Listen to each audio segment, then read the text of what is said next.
الحمد لله نحمده ونستعينه ونستغفره ونؤمن به ونتوكل عليه ونعوذ بالله من شرور أنفسنا ومن سيئات أعمالنا من يهده الله فلا مضل له ومن يضلله فلا هادي له ونشهد أن لا إله إلا الله وحده لا شريك له ونشهد أن سيدنا ونبينا ومولانا محمدا أحمد عبده ورسوله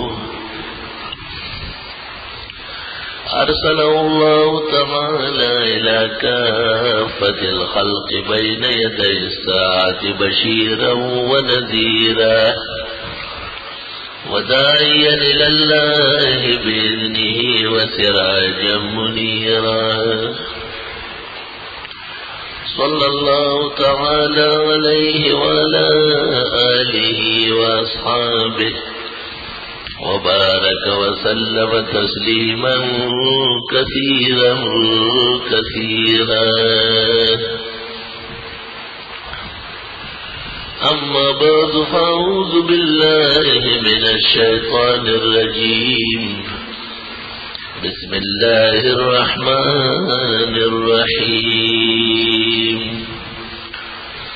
الله ولي الذين آمنوا يخرجهم من الظلمات إلى النور والذين كفروا أولياؤهم الطاغوت يخرجونهم من النور إلى الظلمات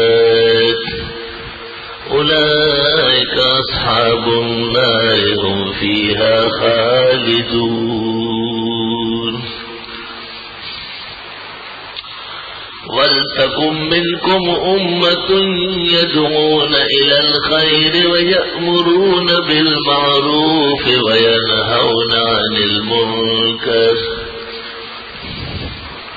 وأولئك هم المفلحون. ولا تكونوا كالذين تفرقوا واختلفوا من بعد ما جاءهم البينات وأولئك لهم عذاب عظيم. يوم تبيض وجوه وتسود وجوه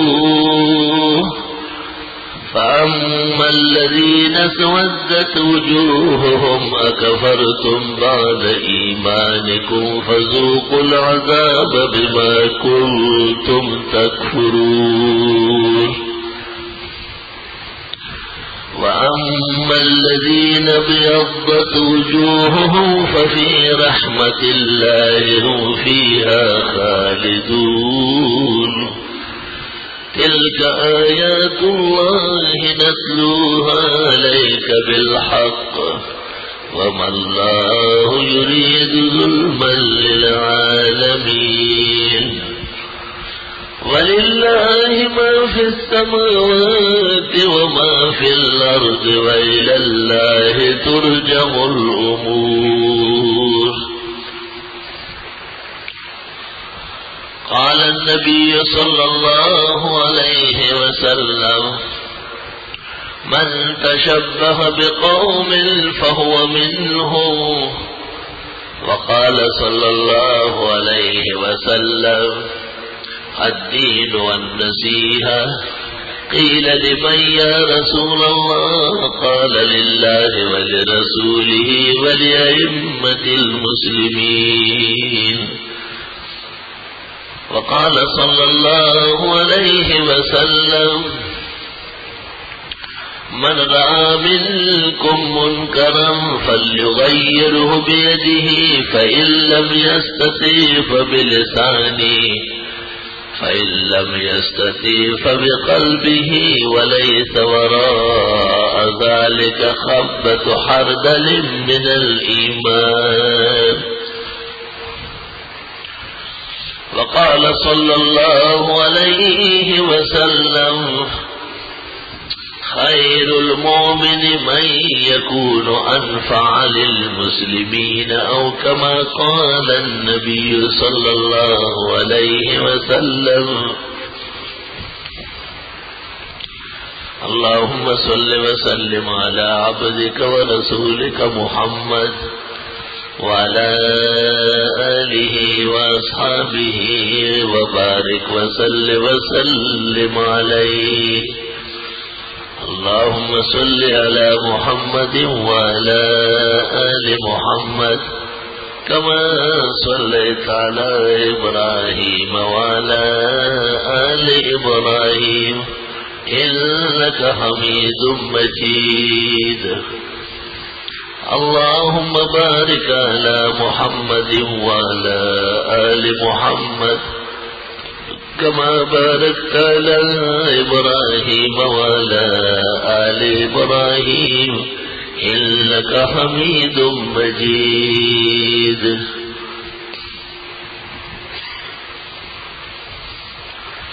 رہ گئی رسم ادا روح بلالی نہ رہی، فلسفہ رہ گیا تلقین غزالی نہ رہی، واعظ قوم کی وہ پختہ خیالی نہ رہی، برق طبعی نہ رہی، شعلہ مقالی نہ رہی،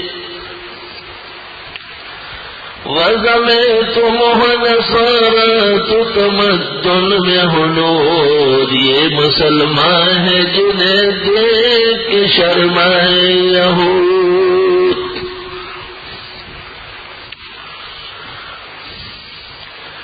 اپنوں کے نقش قدم پر ہو مرنا یا جینا،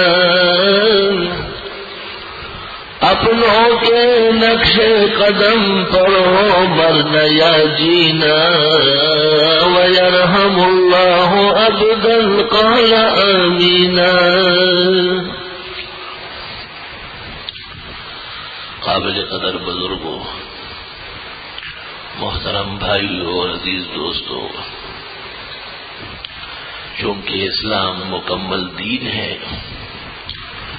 اللہ تعالیٰ نے فرمایا ہے الیوم اکملت لکم دینکم، اور دین اسلام مکمل کر کے اللہ نے بڑا احسان فرمایا ہے، واتممت علیکم نعمتی، اور یہ اللہ کا پسندیدہ دین ہے، ورضیت لکم الاسلام دینا. ہر دور اور ہر زمانے میں اللہ تعالیٰ نے انبیاء اور مرسلین کے ذریعے اپنی مخلوق تک اسلام پہنچایا ہے. وَإِن مِّنْ أُمَّةٍ إِلَّا خَلَا فِيهَا نَذِيرٌ وَلِكُلِّ قَوْمٍ هَادٍ. تمام انبیاء علیہ السلام اسلام پر مبعوث ہوئے ہیں، اور اللہ تعالیٰ نے ان کے لیے اسلام کو پسند فرمایا تھا. ان اللہ اصطفیٰ لکم الدین فلا تموتن الا وانتم مسلمون. اللہ تعالیٰ نے دین اسلام تمہارے لیے چنا ہے، پسند فرمایا ہے، اس کے بغیر موت تمہاری تباہی کا باعث ہوگی. اور چونکہ اسلام خدائی مذہب اور دین ہے، اور اللہ نے انسان کے رشد و ہدایت کے لیے ایک کامل منشور بھیجا ہے، اس کے علاوہ کوئی اور راہ و رسم قابل قبول نہیں ہے. وَمَن يَبْتَغِ غَيْرَ الْإِسْلَامِ دِينًا فَلَن يُقْبَلَ مِنْهُ وَهُوَ فِي الْآخِرَةِ مِنَ الْخَاسِرِينَ. اگر کسی نے اسلام کے مقابلے میں کوئی اور دین اور اسلامی تعلیم کے بجائے کوئی اور راہ و رسم اختیار کر لیا، اللہ تعالیٰ فرماتے ہیں وہ قابل قبول نہیں ہے، اور یہ شخص دونوں جہانوں میں تباہ و برباد ہو جائے گا. اللہ تعالیٰ نے آدم علیہ السلام سے لے کر ہمارے رسول جناب نبی کریم صلی اللہ علیہ وسلم تک جتنے انبیاء اور مرسلین مبعوث فرمائے ہیں، جتنے کتب نازل فرمائے، جتنے صحائف بھیجے، جتنی وحی بھیجی ہے، ان سب کا مقصد اللہ کے دین اور اسلام کی اشاعت اور حمایت اور اس کی طرف مخلوق کو ترغیب اور تعلیم تھی۔ اس لیے انبیاء علیہ السلام کو حدیث میں باپ شریک بھائی کہا گیا ہے۔ نحن معاشر الانبیاء بنو اللات، ہم پیغمبروں کا اصل ایک ہے۔ تین تعلیم ایسے ہیں جو ہمیشہ قائم رہے ہیں اور مشترک رہے ہیں: اللہ تعالی کی توحید، رسول اور نبی کی حقانیت اور صداقت، اور آخرت کا وقوع اور یقین، وبالآخرۃ ھم یوقنون۔ ہر نبی اور رسول کے زمانے میں بعض مسائل اور بعض تعلیمات لوگوں کے مصالح کے پیش نظر ان میں کچھ فرق رکھا گیا ہے، لیکن اصول دین وہ ہمیشہ مسلم رہے ہیں اور ایک جیسے رہے ہیں۔ اس لیے انبیاء علیہ السلام سب کے سب دین خدا پر بھیجے گئے ہیں۔ یہود نے یعقوب علیہ السلام کے 12 بیٹوں میں سے ایک بڑا بیٹا تھا، یہودا نام تھا اس کا، کچھ اپنے طریقے نکالے اور اس کو آسمانی دین کہنے لگے، اور عیسیٰ علیہ السلام جس گاؤں میں پیدا ہوئے تھے، ناصرہ فلسطین، اس کی طرف منسوب لوگ نصارا کہلائے، اور انہوں نے تعلیمات انبیاء کو ترک کرنا شروع کر دیا تھا۔ اور ہمارے رسول نبی کریم صلی اللہ علیہ وسلم کے زمانے کے مشرکین مکہ، وہ اپنے آپ کو تمام انبیاء کے ماننے والے کہتے تھے۔ قرآن کریم نے اس مسئلے کو اس طرح ذکر فرمایا کہ فرمائے کہ ما کان ابراہیم یہودیا، ابراہیم علیہ السلام کا یہود سے کوئی تعلق نہیں ہے، یہ من گڑت اور جال سازی کا راستہ ہے۔ ولا نصرانیا، اور نہ وہ نصرانی تھے، ولکن کان حنیفا مسلما، لیکن وہ یکسو اور مضبوط قسم کے مسلمان تھے۔ وما کان من المشرکین، اور ابراہیم علیہ السلام مشرکین کے بھی کچھ نہیں تھے، وہ تو عمر بر شرک کے خلاف انہوں نے زندگی گزاری اور اللہ کی رضا اور خوشنودی کے حصول کے لیے ہر باطل کا اور بالخصوص شرک کا رد فرمایا ہے۔ اس سے یہ پتہ بھی چلا کہ بڑے لوگ اور نیک لوگ ان کی طرف لوگ نسبت کرتے ہیں، لیکن ان جیسی حقانیت اور ان کا کامل اتباع وہ حال حال پایا جاتا ہے۔ اس لیے ایک مقام پر ارشاد فرمایا کہ ابراہیم علیہ السلام کے حقدار لوگ، ان اول الناس بابراہیم للذین اتبعوہ وہذا النبی، ابراہیم علیہ السلام کے قریب لوگ اور سچے پیروکار وہ لوگ تھے جنہوں نے حضرت کا اتباع کیا، اور بالخصوص یہ پیغمبر اور اس پیغمبر کے اتباع کرنے والے صادقین مومنین۔ اللہ، دین جب مکمل ہے تو دین کے مقابلے کا جو پروگرام ہوگا وہ نامکمل ہوگا، تو مکمل کو چھوڑ کر نامکمل کی طرف جانا جائز نہیں ہوگا۔ اور دین کے ساتھ اللہ تعالیٰ نے تمام نعمتیں پوری فرمائی ہے، تو جو دین کے مقابلے میں کسی اور راہ و رسم کا روادار ہوگا وہ خدا کی نعمتوں سے کٹ جائے گا اور خدا کے غضب اور قہر کا سزاوار ٹھہرے گا۔ اور دین جب اللہ تعالی کا پسندیدہ ہے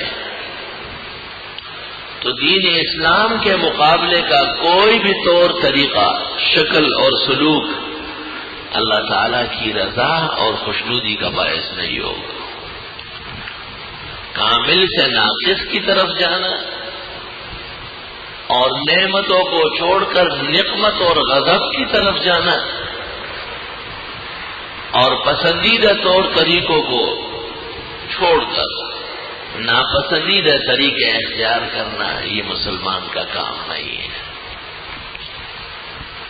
مسلمان تو دین کامل کا یقین رکھتا ہے اور قدم قدم پر اللہ کی رحمت، نصرت اور نعمت کا مستحق بنتا ہے،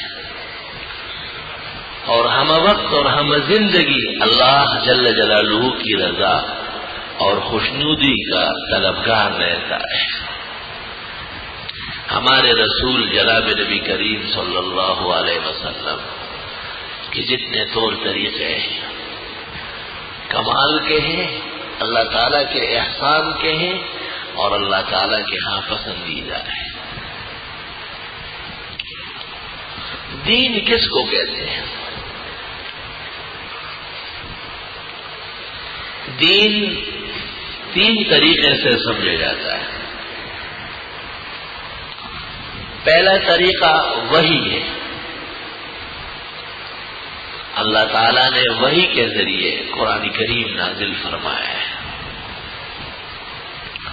اور اللہ تعالیٰ نے وحی کر کے پیغمبر پر اپنا کامل اعتماد ظاہر کیا ہے، اور پیغمبر کے قول اور فعل، زندگی کے حرکات اور سکنات، ارشادات اور ہدایات کو ایمانیات کہا ہے۔ وما آتاکم الرسول فخذوہ، یہ پیغمبر جو کچھ لے کے آئے ہیں اس کو پکڑو۔ پیغمبر کو معیار بنایا ہے، تو یہ سوچ اور فکر کہ صرف قرآن کریم دین ہے، خود قرآن کے خلاف ہے۔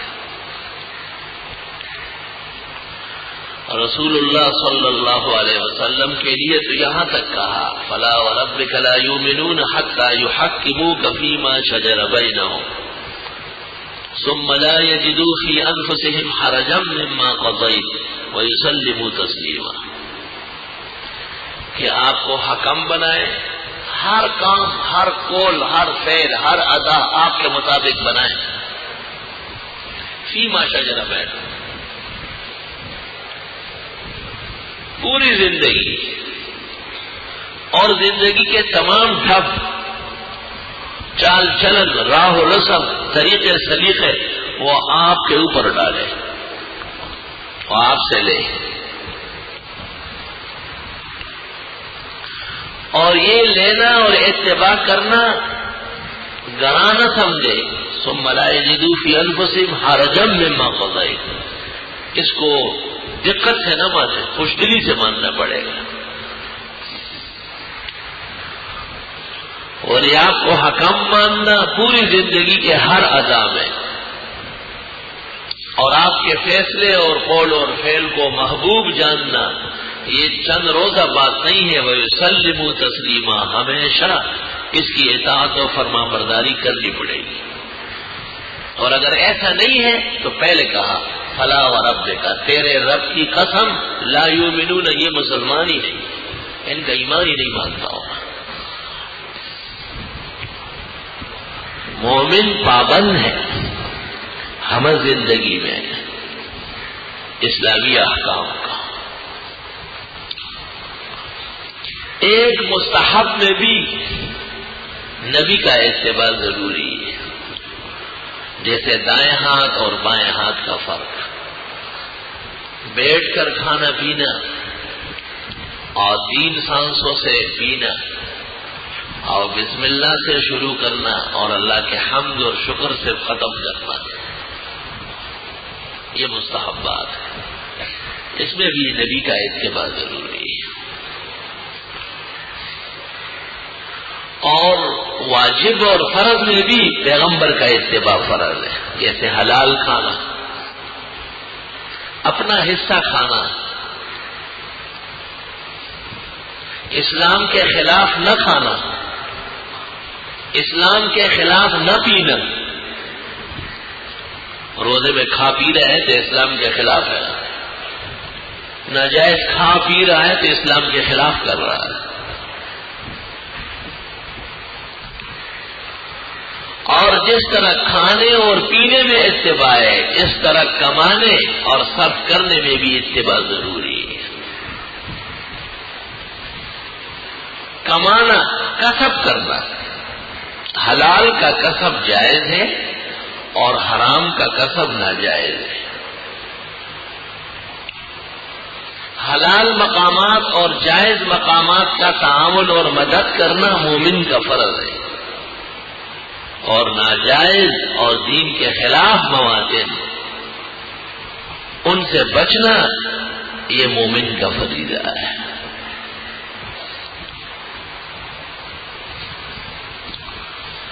جس طرح وہ ایک فریضے کا اظہار کرتا ہے اور نماز پڑھتا ہے، اور اپنے پیدا کرنے والے کے حضور اس کی عظمت مانتے ہوئے اور اپنا عجز اور بندگی اس کا اظہار کرتے ہوئے اللہ کے حضور سجدہ کرنا فرض ہے، اس طرح غیر اللہ کے سامنے سر نہ جھکانا یہ فرض ہے۔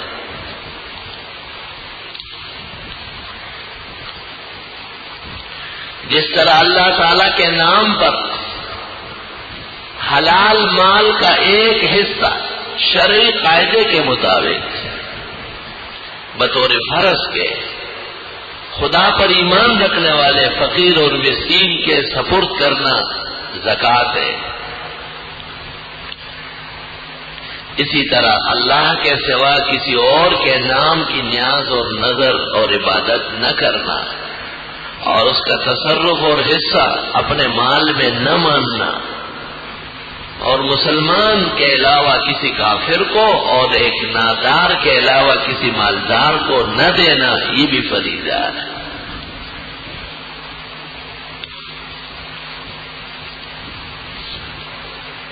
دین جمیع امور حیات کا نام ہے، دین کسی ایک کونے کانچے کا نام نہیں ہے۔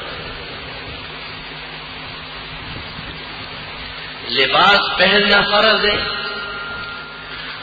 اور پھر مرد کا لباس اور عورتوں جیسے لباس پہننا یہ بھی فریضہ ہے۔ مرد ایسا لباس اختیار کر لے جو عورتیں پہنتی ہیں، اور عورتیں ایسا لباس اپنائیں جو مرد پہنتے ہیں، محل اعتراض ہے۔ حضرت صلی اللہ علیہ وسلم نے ناراضگی ظاہر فرمائی اور آپ نے ایسا کرنے والوں پر لعنت فرمائی۔ محقق ابن الحمام ابن فتح القدیر شرح ہدایہ میں ایک مقام پر لکھتے ہیں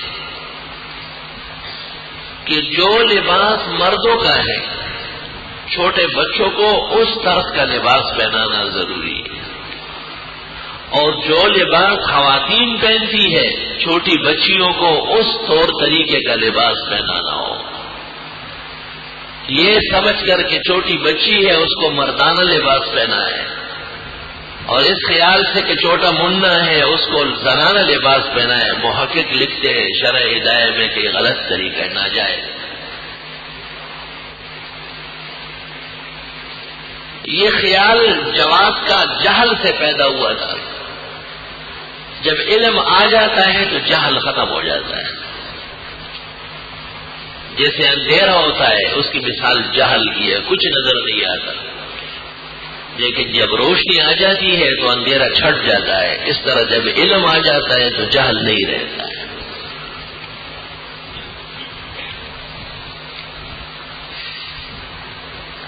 زندگی کے تمام امور میں اسلام کا اتباع ضروری ہے۔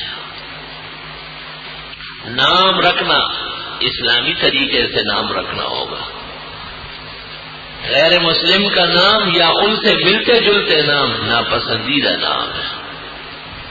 لِكُلٍّ لَّهُ مِنْ اسْمٍ نَصِيبٌ، عمدہ اور اچھے معنی والا نام رکھنا بہترین حصہ ملنے لگتا ہے. اور بے معنی اور بے مطلب اور فاسد المعنی نام رکھنا انسانی زندگی پر اثر انداز ہوتا ہے. لِكُلٍّ لَهُ مِنْ اسْمِ نَصِيبٌ.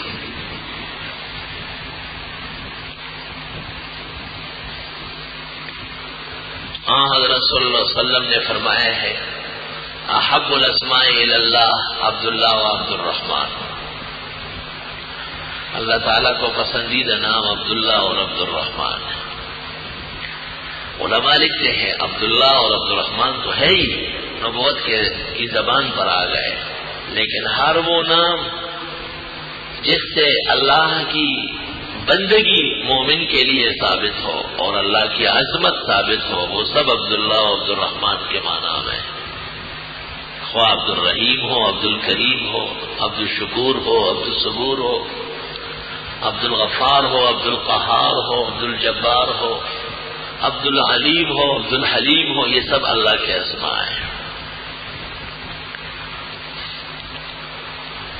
ایسا کیوں فرمایا کہ عبداللہ اور عبد الرحمن نام پسندیدہ ہے؟ حضرت کا اپنا نام تو محمد ہے اور احمد ہے, اور جتنے انبیاء علیہ السلام گزرے ہیں ان میں ایک بھی عبداللہ اور عبد الرحمن کے نام کا نہیں. ایسا کیوں فرمایا؟ یہ عقل کی چیزیں ہوتی ہے, اس کو سمجھنا. عقل خزانہ ہے, اور یہ خزانہ سوائے علماء کو کسی کو دیا ہی نہیں جاتا ہے. اب دیکھو, جب حضرت صلی اللہ علیہ وسلم کا ذکر قرآن کرتا ہے تو کہتے ہیں وَأَنَّهُ لَمَّا قَامَ عَبْدُ اللَّهِ يَدْعُوهُ.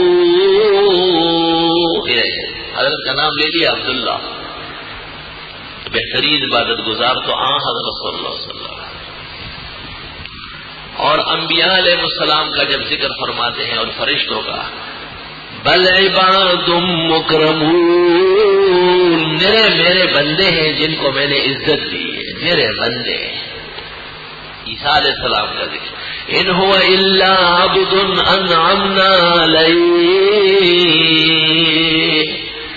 وہ خاص بندے تھے ہمارے اور ہم نے احسانات سے نوازا تھا. تو علماء نے عجیب بات لکھی ہے کہ وہ نام جو شریعت کے موافق ہو وہ اللہ کے عبد اور خداوند تعالی کی عبادت کے پردو ہے.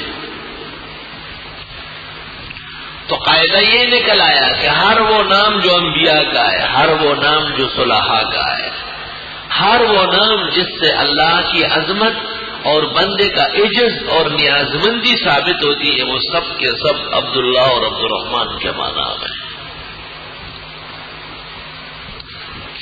قرآن کریم کی ایک اور آیت سے بھی یہ سمجھا جاتا ہے قُلِ ادْعُوا اللَّهَ أَوِ ادْعُوا الرَّحْمَٰنَ. آپ اللہ کہہ کر پکارے یا رحمان کہہ کر پکارے. اَيَّمَّا تَدْعُوا, جس نام سے بھی پکارو گے, فَلَهُ الْأَسْمَاءُ الْحُسْنَىٰ, اس کے نام بڑے پیارے ہیں. تو آگے عام کر دیا نا, تو خدا کے جتنے نام ہیں وہ پیارے ہیں, اور ان سب ناموں سے آپ اللہ کو پکار سکتے ہیں. جیسے یا اللہ, یا رحمان, یا رحیم, یا کریم, یا ودود, یا فعال لما ترید, ان سب ناموں سے پکارا جائے گا. پکارنا ہی بھول گئے لوگ. جب بیماری میں پکاریں گے تو کہیں گے کہ یا شافی, یا کافی, یا عافی, یا معافی. جب روزی کے لیے پکاریں گے تو کہیں گے یا رزاق, یا ذی القوت المتین, اے خزانوں کے مالک. جب کسی ظالم اور زوراور کے خلاف مدد مانگیں گے تو یا احکم الحاکمین, یا رب العالمین, یا قہار, یا جبار. جب کسی عفو اور نرمی اور کرم کے لیے پکارنا ہوگا تو یا رحیم ہو, یا کریم ہو, یا عفو ہو. ناموں سے پکارنے کا یہ مطلب ہے کہ جیسے موقع اور محل ہو, اس مناسبت سے اللہ کی صفت کا جو ظہور ہو رہا ہو, اس صفت اور اسم سے اللہ کو پکارنا. قُلِ ادْعُوا اللَّهَ أَوِ ادْعُوا الرَّحْمَٰنَ ایما تدعو فلہ الاسماء الحسنى. لوگ اسماء حسنہ کے وظیفے پڑھتے ہیں، 99 نام یاد کیے ہوئے ہیں، صبح پڑھتے ہیں شام کو پڑھتے ہیں. پڑھنے کا کیا مطلب ہے؟ ایک یہودی اور ایک نصرانی اگر روزانہ 500 اور 1000 مرتبہ اللہ کے نام کا وظیفہ پڑھے تو اس کو کیا فائدہ ہے؟ من احصاها جو حدیث میں ہے اس کا مطلب یہ ہے کہ ان ناموں کے سامنے اس نے اپنی بندگی گزاری. نام یاد رکھنے سے کچھ نہیں بنے گا، ناموں کے مطابق بندہ بننے سے انسانی کام بنے گا اور مومن کا ایمان ترقی کرے گا اور اس کے اعمال کو عزت نصیب ہوگی. چونکہ ہمارے ہاں صرف نام یاد رکھے جاتے ہیں اور پڑھے جاتے ہیں، مزید کچھ سمجھنے کی کوشش نہیں کی جاتی ہے، اس لیے ان کو درگاہوں پر جانا پڑتا ہے. ان کو درگاہوں والے جو ہزاروں من مٹی کے نیچے دبائے گئے ہیں وہ بھی بہت متصرف اور حاجت روا نظر آ رہا ہے، اور ان کا نام لیتے ہی ان کو جھرجھری ہو جاتے ہو. بابا بہت بڑا ہے، بابا اس لیے بڑا ہے کہ مر چکا ہے، بابا اس لیے بڑا ہے کہ زمین کے اندر دفن ہے، بابا اس لیے بہت بڑا ہے کہ وہ بیمار بھی ہوتا تھا، اس کی ماں بھی مری، بیوی بھی مری، بچے بھی مرے، وہ خود بھی مرے، اس کے زمانے کا کوئی ایک فرد بشر بھی اس لیے بہت بڑا ہے. اس کو آپ بڑا کہتے ہیں. اس کو بڑا نہیں مان رہے جس کو کہتے ہیں یا حی یا قیوم، اے زندہ اور زندہ رکھنے والے، ایک ہمیشہ قائم دائم. اور یہ بڑائی ذہن میں اس لیے بیٹھ گئی کہ اللہ کی بڑائی ذہن سے نکل گئی ہے. ایمان تو خدا کی عظمت سے بنتا ہے. جب حضرت صلی اللہ علیہ وسلم کا وصال ہوا، بہت بڑا سانحہ تھا. صحابہ کرام رضوان اللہ علیہم اجمعین نے کیسے اس کو برداشت کیا، اللہ نے توفیق دی. تو حضرت عمر جیسے بڑے ایمان والے اور استقامت والے، وکان رجلا جلیدا، خود بخاری میں بہت سخت اور مضبوط آدمی، وہ اتنے متاثر ہو گئے کہ وہ کہتے تھے کہ اگر کسی نے یہ بات کہی کہ حضرت کا وصال ہوا ہے، عمر یقطع عنقہ، عمر اس کی گردن اتار دے. اور وہ تلوار لے کے آئے، وہ تو دیر نہیں لگاتے. تمام صحابہ مسجد نبوی میں جمع ہیں اور حضرت عمر یہ باتیں کر رہا ہے. بخاری شریف میں ہے کہ ابوبکر صدیق رضی اللہ تعالیٰ عنہ نے فجر کی نماز پڑھائی تھی اور حضرت کی خیریت دریافت کی تھی. ام المومنین عائشہ صدیقہ نے بتایا کہ آج طبیعت اور دنوں سے بہتر ہے. تو حضرت ابوبکر صدیق گھر گئے. ان کا گھر مدینہ منورہ سے باہر ایک جگہ ہے سنو، وہاں ابوبکر صدیق کا گھر. جب سے حضرت بیمار تھے اب تک نہیں گئے. آج فجر کی نماز پڑھانے کے بعد جب معمول کے مطابق خیریت معلوم کرنے آئے تو حضرت عائشہ حضرت ابوبکر صدیق کی بیٹی ام المومنین نے کہا کہ آج طبیعت اور دنوں سے بہتر ہے. یہ عجیب بات سنا رہا. تو ابوبکر صدیق یہ سمجھ کر کہ حضرت کو آج افاقہ ہے تو تشریف لے گئے کسی کام سے، اور وہاں اطلاع پہنچ گئی 9-10 بجے کے قریب حضرت کا وصال ہو گیا. اور جھوٹ بولنے والے تو تھکتے نہیں ہیں. فلاں بابا کو سارے جہان کا پتہ ہے. ابو بکر جو محمد الرسول اللہ کے حکم کے مطابق حضرت کی جگہ فجر پڑھا چکے، انہیں اتنے بڑے حادثہ آنے کا پتہ نہیں تھا. علم صرف اللہ رب العالمین کو ہے مغیبات کا. بندہ بشر خواہ نبی ہے یا ولی غیب دان ہو ہی نہیں سکتے. اور ام المومنین جن کے بارے میں حضرت صلی اللہ علیہ وسلم فرماتے ہیں دین کا 1/3 عائشہ سے لو، اور جس کی تربیت اللہ نے حضرت صلی اللہ علیہ وسلم کی گود میں وحی کے زیر اثر کرائی، انہیں بھی یہ علم نہیں کہ ابا جان آج آپ ہلے نہیں یہاں سے، حضرت کا وصال ہونے والا ہے. دونوں کو پتہ نہیں. اس وقت کے موجود مسلمانوں میں بہترین انسان حضرت ابوبکر تھے مردوں میں، اور خواتین میں بہترین عورت حضرت عائشہ ہے. دونوں کو پتہ تھی اور جمہور صحابہ کو پتہ تھی کہ آج کیا ہونے والا ہے. وَمَا تَدْرِي نَفْسٌ مَّاذَا تَكْسِبُ غَدًا. واہ قرآن قربان جاؤ کیسے ایمان سمجھاتا ہے. ان اللہ عنده علم الساعہ، قیامت کب آئے گی صرف خدا کو علم ہے. وَيُنَزِّلُ الْغَيْثَ، اور وہ بارش برساتے ہیں، اس کا صحیح گڑی صحیح معیار و مقدار بھی اسی کو پتہ ہے. ترمامیٹر میں دیکھ کر کے ادھر بارش ہوگی، ترمامیٹر ہٹا کر کے بتا دے، اور ترمامیٹر کون سا صحیح بتاتا ہے؟ ہمیشہ الٹا چلتا ہے. علم نام ہے بغیر سبب کے جاننا، جیسے اللہ کا علم ہے. وَيَعْلَمُ مَا فِي الْأَرْحَامِ، اور وہ جانتے ہیں کہ مادے کے پیٹ میں کیا بنے گا، کب بنے گا، کس طرح بنے گا، زندہ رہے گا یا مرے گا. یہ ساری بات وَيَعْلَمُ مَا فِي الْأَرْحَامِ. کہتے ہیں جی الٹرا ساؤنڈ کے ذریعے معلوم ہو جاتا ہے. تو الٹرا ساؤنڈ کے بغیر ڈاکٹر صاحب اپنا پیٹ بتا دیں کہ اس کے صبح کا ناشتہ کب تک حل ہوگا. آلے کے ذریعے جو علم ہوتا ہے وہ علم نہیں سمجھا جاتا ہے، کیونکہ آلہ آج ہے اور کل نہیں ہوگا. ہمارے اس محلے میں ایک لکھا پڑھا آدمی رہتا تھا، بہت زیادہ لکھا پڑھا تھا. تو میں صبح فجر کے بعد اس زمانے میں قرآن شریف کا ترجمہ کرتا تھا. سورۃ لقمان کی آخری آیت جو میں نے سمجھائی تو اس کو بڑی ہنسی آئی، بہت زیادہ. کئی رات کی ہنسی رکی ہوئی تھی، وہ صبح آ گئی. مجھے پرچی فوراً لکھ دی جٹ پٹ کہ حضرت آج کل تو سب پتہ چل جاتا ہے. میں نے کہا نہیں، آج کل کا جال پہلے جال سے بڑھ کر ہے، یہ لکھے پڑے جاہل. میں نے کہا اگر کوئی جانتا ہوگا تو پھر بناتا بھی ہوگا، اور جب بنا نہیں سکتا ہے تو جانتا نہیں ہے. خدا کا کرنا دیکھو، دین کا کرشمہ ہے. 5-6 مہینے بعد میرے پاس آیا مٹھائی لے کے کہ امید پیدا ہو گئی ہے، اور شادی ہوئی تھی آپ کی دعا سے اور آپ کے درد کی برکت سے امید پیدا ہو گئی. میں نے کہا اللہ خیر سے تکمیل کو پہنچائے. 5-6 مہینے مزید گزر گئے. میں نے ان سے پوچھا کہ کیا ہوا؟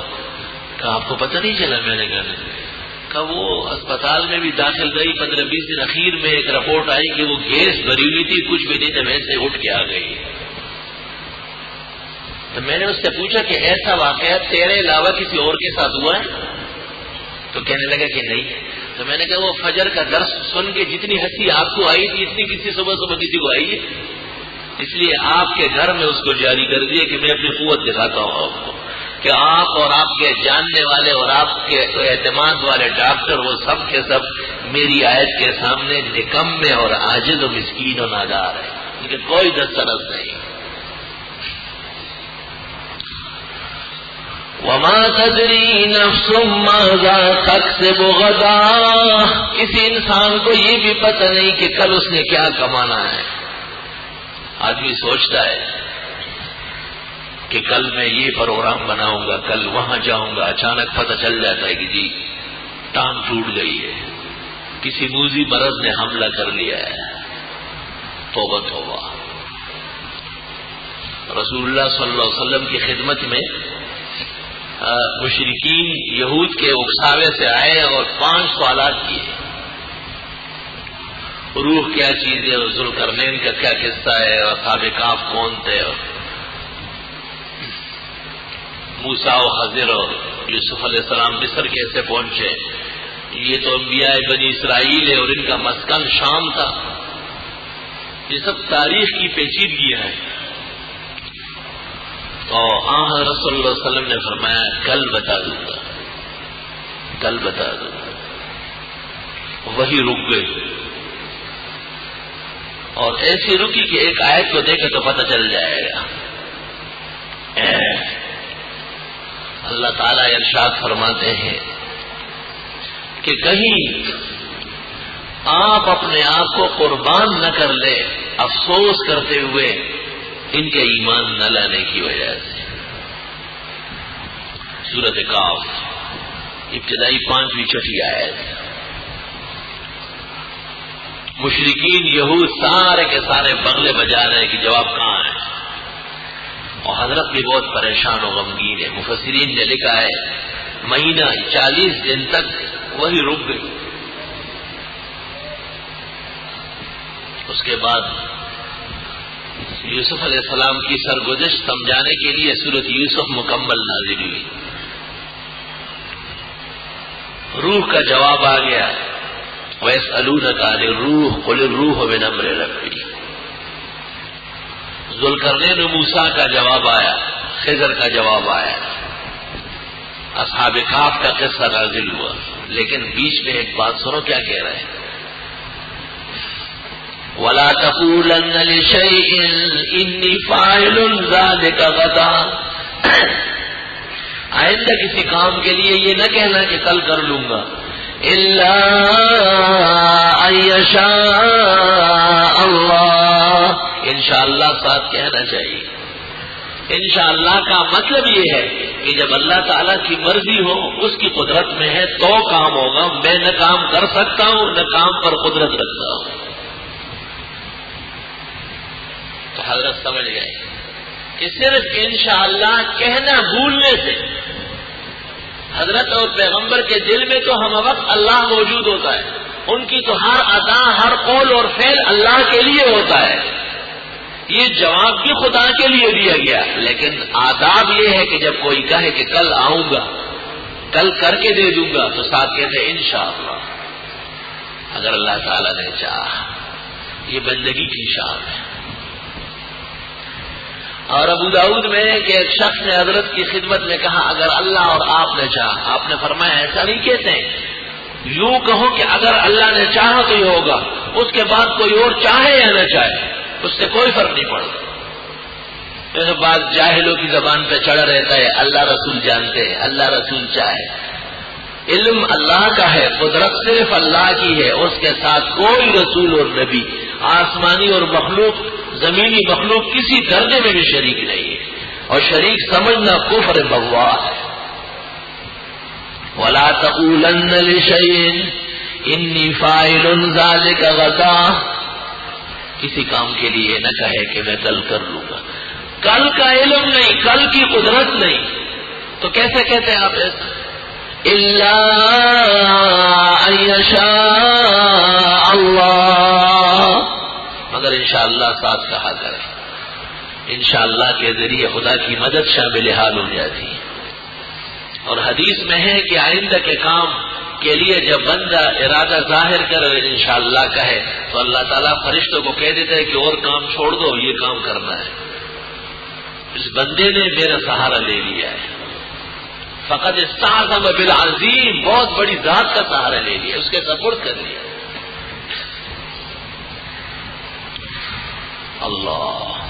وہ ایک شخص منڈی جا رہا تھا سودا خریدنے کے لیے، تو اس نے کہا بس یہ منڈی ہے اور یہ پیسے ہیں اور جاتے ہیں اور لے آتے ہیں. بیوی اس کی ذرا دیندار تھی اور سمجھدار تھی. اس نے کہا کہ ایسا نہیں، آپ کہیں کہ انشاءاللہ. اس نے کہا انشاءاللہ کا کیا کام ہے، یہ پیسے ہیں اور یہ منڈی ہے، بس ابھی چلتے ہیں اور ابھی لے آتے ہیں. بیوی غریب نے 2-3 دفعہ کہا کہ مسلمانوں کا عقیدہ ہے کہ جب کوئی آنے والا وقت ہو اور اس کا کام ہو تو اس میں اللہ سے مدد مانگتے ہیں، اور اللہ سے مدد مانگنے کا طریقہ یہ ہے کہ انشاءاللہ کہہ دیتے ہیں. اس نے کہا کوئی ضرورت نہیں ہے، مجھے کوئی ضرورت نہیں. اور منڈی چلا گیا سامان خریدنے کے لیے. بہت اچھا سامان نظر آیا، وہ اس نے پسند کیا. جب جیب میں ہاتھ ڈالا تو پیسہ ایک بھی نہیں. تو گھر آیا، بیوی کو کہتا ہے منڈی تو گیا تھا انشاءاللہ، سامان بھی اچھا نظر آیا انشاءاللہ، میں نے پسند بھی کیا انشاءاللہ، لیکن پیسہ کوئی چور لے گیا انشاءاللہ. تو بے موقع 25 مرتبہ اور بر موقع 1 دفعہ کہنا کافی ہے. کھانا شروع ہو رہا ہے اور ایک آدمی کھڑا ہو گیا، یاسین والقرآن الحکیم انک لمن المرسلین، آپ اسے کہیں گے بیٹھ جائیں، یہ سورۃ یاسین کا وقت نہیں ہے، یہ بسم اللہ والا برکت اللہ کا وقت ہے. بیت الخلاء کے باہر ایک شخص کھڑا ہے، اللہ نور السماوات والارض پڑھ رہا ہے، اللہم انی اعوذ بک من الخبث والخبائث. یہ ٹائم ہے اس کا. ہمارے اسلام نے ہر موقع پر ہماری رہنمائی کی ہے. غلط سلط اور بے موقع کام کرنا یہ مومن کی شان نہیں ہے، یہ تو ان لوگوں کا کام ہے جن کا دین منسوخ ہو چکا. اس لیے آج حکمران مغرب کو خوش کرنے کے لیے، اپنے ملک اور ملت کو بدنام کرنے کے لیے ناحق لوگوں کو پکڑ پکڑ کے ان کے حوالے کر رہا ہے کہ اس طرح ہمارا نام بڑھ جائے گا، وہ خوش ہو جائیں گے، ہمارا ایڈ بڑھا دیں گے. اللہ فرماتے ہیں میں تمہیں ایسا ذلیل کر دوں گا کہ ایسا کوئی ذلیل تم نے دیکھا نہیں ہوگا. حدیث میں ہے مومن خود مسلمان کے ساتھ نہ ظلم کرے گا نہ ظالم کے حوالے کرے گا. دونوں کام مومن کی ذمہ داری ہے. وہ جذبہ کہاں ہے؟ وہ غورستان سے جو شہاب الدین ہندوستان کے مسلمانوں کی مدد کے لیے پہنچا تھا 612 میں، اور وہ پہلی صدی ہجری کے اختتام پر محمد بن قاسم جو سندھ کے مسلمانوں کی مدد کے لیے پہنچا تھا، وہ بھی حکمران تھے اپنے زمانے کے، اور وہ 416 سے لے کر 422 تک جو محمود سلطان غزنوی ہندوستان کے ہندوؤں کی پٹائی کرنے ہر سال آتے تھے، اور سومنات پر 17 حملے کر کے تس نس کر دیا اور یہاں کے مسلمانوں کو عزت و آبرو بحال کرایا. وہ جذبہ کہاں ہے؟ پورے دین اور دین کے تمام امور میں اطاعت نہ کرنے کی وجہ سے آج ہمارے شاہ افسران افسری کی کرسیوں پر بیٹھ کر کے مغرب کی نمائندگی کر رہے ہیں اور ان کو خوش کرنے اور ان سے شاباش لینے کے امنگ پورا کرنے میں مصروف ہے. اللہ نے قرآن میں ایسے موقع پہ کہا ہے خسرت دنیا والآخرہ، ان کی دنیا بھی برباد اور آخرت بھی تباہ و برباد، انہیں کچھ بھی نہیں ملے.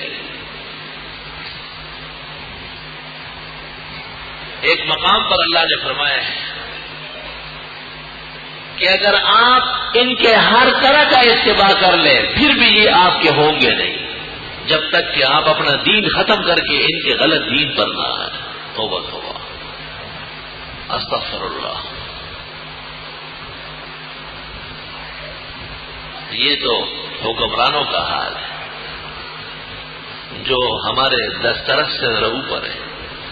ویسے مسلمان خود کیا ہے، ان کا کیا حال ہے؟ ایک شخص شادی کارڈ لے آیا، انگریزی میں لکھا ہوا تھا. تو میں نے اس سے پوچھا کہ یہ کیا مطلب ہے، عیسائیوں کو دعوت دینے کے لیے یہ کوشش کی گئی ہے؟ کہنے لگے کہ نہیں، ذرا مہذب زبان لگتی ہے. میں نے کہا انگریز تو خود غیر مہذب ہے تو اس کی زبان کیسے مہذب ہو گئی؟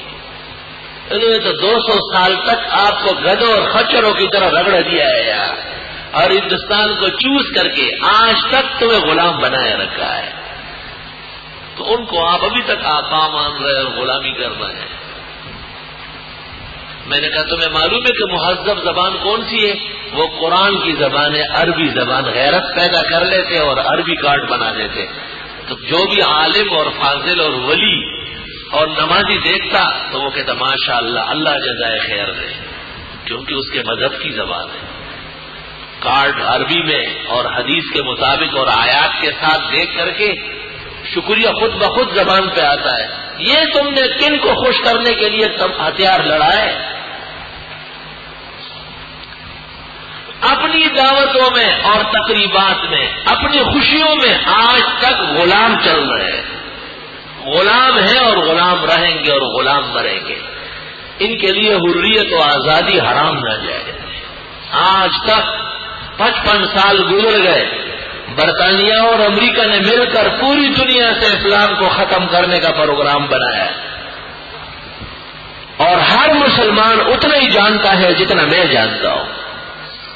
انگریز اور مغرب دشمنی، لیکن قلب میں سوز نہیں، روح میں احساس نہیں، کچھ بھی پیغام محمد کا تمہیں پاس نہیں۔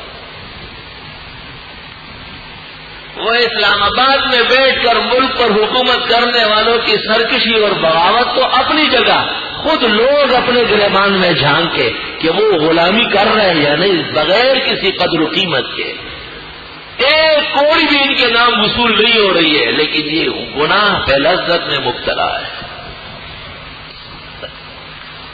جی مرد اور زن اکٹھے ہوں گے۔ ایک شخص نے مجھے کہا کہ مجھے آپ کی دعوت کرنی ہے کیونکہ پھر بچی کی شادی ہے اور اس میں بہت زیادہ مہمان ہوں گے، آپ کا احترام نہیں کر سکوں گا، آپ پہلے آ جائیں۔ میں نے کہا کہ وہ کیسی دعوت ہے جس میں میں نہیں آ سکتا ہوں؟ تو اس نے کہا کہ ایک تو مرد اور زن شریکوں میں، دوسرے کھڑے ہو کر کے ہوں گے۔ اور میں نے کہا یہ کرانے والا کون ہوگا؟ کہا کہ میں ہوں گا۔ تو میں نے کہا آپ تو خود گناہ پر پہلے سے آمادہ ہے، اس کا گناہ ہونا آپ کے نزدیک مسلمہ ہے، اس لیے ایک دینی خادم کو 10 دن پہلے گھر پر بلاتے ہیں۔ میں نے کہا غیرت کا تقاضا یہ ہے کہ اس دن مجھے بلا لیں۔ کہتے ہیں اس دن تو بہت بری بات ہے۔ میں نے کہا عجیب بات ہے کہ میرا احترام دین کی وجہ سے کرتے ہیں اور خود دین کی بے احترامی کرتے ہیں۔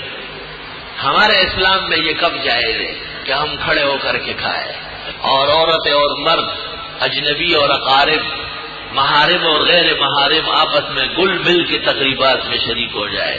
ایسی تقریب میں شرکت حرام، ناجائز، گناہ کبیرہ، اور قصدن کھڑے ہو کر کھانا گناہ کبیرہ، ناجائز۔ تو میں نے کہا کہ جب مجھے پتا ہے کہ آپ آگے چل کر چند دنوں میں شریعت کی حدیں توڑنے والے ہیں اور محمد الرسول اللہ صلی اللہ علیہ وسلم کی سنت پر چھرا چلانے والے ہیں، تو میرے لیے جائز ہے کہ میں آپ کے گھر آؤں۔ آپ مجھے بتائیں کہ میں کس ایمان و عمل سے آپ کے گھر قدم رکھوں، اور قدم رکھوں گا تو دعا دوں گا، جبکہ آپ کے لیے بد دعا واجب ہو چکی ہے، کیونکہ آپ برضائے خویش اسلام کے سرحدوں کو ٹھیس پہنچا رہے ہیں۔ تو مجھے کہتا ہے کہ میں نے اس کو اتنا سیریسلی نہیں لیا تھا۔ میں نے کہا بہت سیریس معاملہ ہے، اس لیے تو آپ 10 دن پہلے مجھے منانے کے لیے آئے ہیں۔ تقاضا غیرت یہ ہے کہ اس دوران مجھے بلا لے اور وہاں ایک لاؤڈ اسپیکر لگا لے اور میری تقریر کرا دے، تاکہ دودھ کا دودھ اور پانی کا پانی ہو جائے۔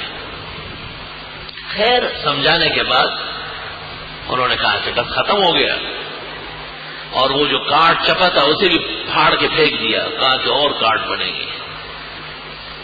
لیکن سوال یہ ہے کہ یہ میرا معاملہ اور گفتگو تو ایک شخص کے ساتھ ہوئی، یہ جو ہزاروں لاکھوں کروڑوں مسلمان غفلت میں ہیں ان کی بھی تو فکر کرنا چاہیے اور ان کو بھی اس بربادی اور تباہی سے بچا لینا چاہیے۔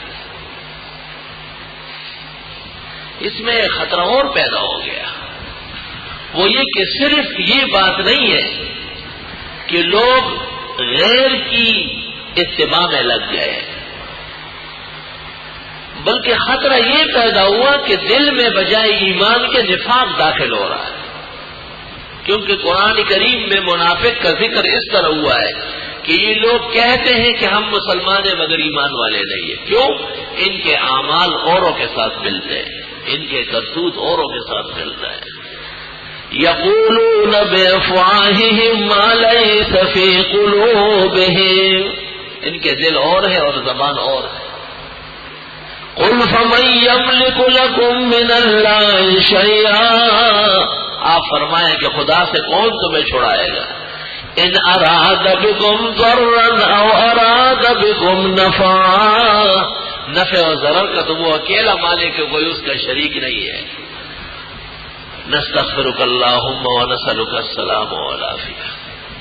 میرے عزیزو، میرے محترم سامعین، بزرگوں اور دوستوں اور بھائیوں، اپنی ہر ادا میں اسلام کے غلبے کو یقینی بنائیں۔ اس لیے آپ کی زندگی میں پورے عالم اسلام پر اتنی بڑی آزمائش آ گئی ہے کہ ایک مغرب کا شیطان اور طاغوت اسلامی ملکوں کے فرمانروا کو اپنا مزدور اور چپراسی کی طرح سمجھتا ہے. اور ایک اخبار میں جو صدر بش کے ساتھ ہمارے ماسٹر صاحب کی گفتگو آئی ہے وہ پڑھنے کی ہے، اور وہ پڑھ کے میں دیکھتا ہوں کہ تم رات کو سو جاؤ گے کہ انہوں نے کس طریقے سے ان کے سامنے بے بسی اور عجز ظاہر کیا کہ ہمیں یہ بھی خطرہ ہے اور ہمیں یہ بھی پریشانی ہے اور آپ ہمارے ساتھ ایسا کرنے والے ہیں، آپ کسی وقت بھی اسرائیل اور بھارت کی مدد سے سب کچھ چھیننے والے ہیں. اور اس نے اخیر میں کہا کہ نہیں، آپ لوگوں کو جا کے بتاؤ کہ میں ایسا نہیں کروں گا. تو کافر کے قول کا کیا اعتبار ہے؟ میں نہیں کروں گا، آج کر رہا ہوں، چلو کیا فرق پڑ گیا.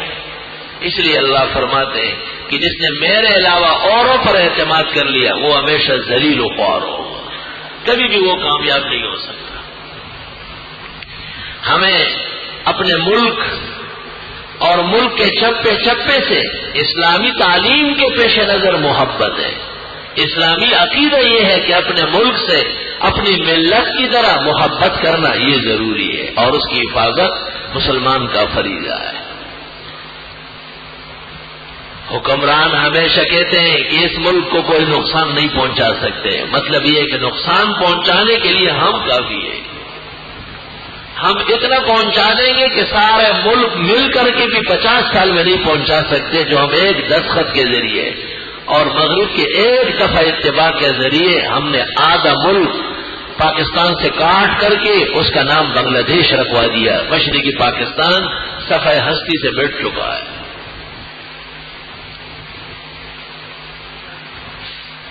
یہ بیماری جب بڑے مرض میں تبدیل ہوتی ہے تو شروع میں صرف درد سر ہوتا ہے، جسم میں کچھ سستی ہوتی ہے، وقت پر علاج نہیں ہوتا، چلتے چلتے پھر پتہ چل جاتا ہے کہ بھائی کوئی موذی مرض ہے، اب اس کا علاج نہیں ہوگا. یہ جو ہم اپنی نجی زندگی میں کچھ خود مختار سے ہو گئے، خود مختار ہے. اس خود مختاری کا مرض بڑھ کر کے آگے بڑھا ہے اور اس نے پورے ملک اور ملک کی عزت کو دوسروں کے پاؤں کے نیچے گروی بنایا ہے. یہی مرض بڑھا.